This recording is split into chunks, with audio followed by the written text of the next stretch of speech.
Before we go, what did you think about Charlotte accepting Rhea Ripley's challenge?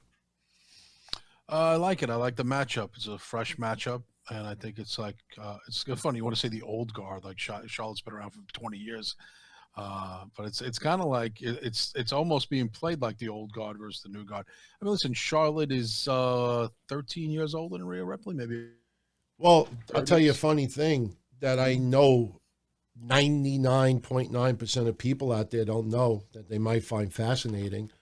I didn't even notice, but I did the research to check it out. Want to hear something interesting? Mm-hmm. How many years, what year do you think Charlotte debuted as a professional wrestler? 2012. She got signed in 12, but she started wrestling in the summer of 2013. Okay. You know when Rhea Ripley started wrestling? Just 4 years ago. Summer of 2013. Oh, Jesus. She's got the same length of a wrestling career as Charlotte. Just Charlotte started many years later. So when people out there are like, well, Rhea Ripley, she hasn't been wrestling all that long. She's been wrestling as long as Charlotte. It's just she started very, very young. She started like 16 years old. Right. It comes off like, well, what Rhea, just to be accurate, Rhea Ripley is 23, Charlotte is 33. Charlotte is 10 years older than Rhea Ripley.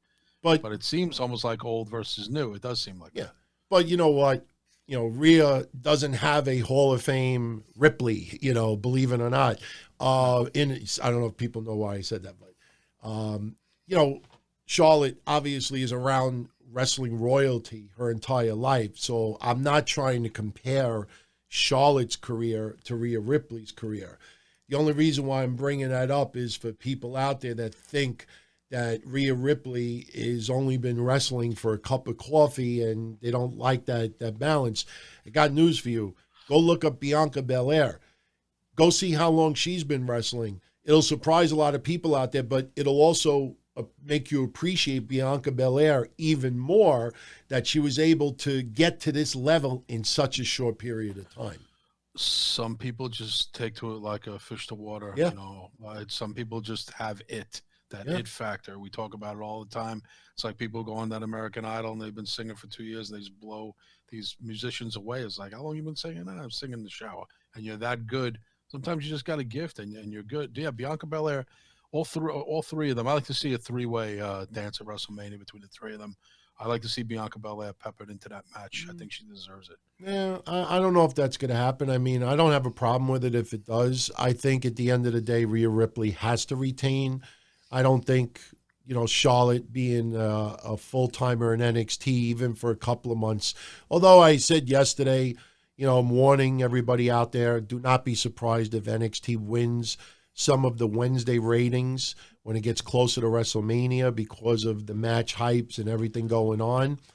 And I don't think any AEW fans should get upset at that, and I don't think any NXT fans out there should gloat in AEW's face, because remember, the time that NXT beat AEW in the ratings was leading into Survivor Series.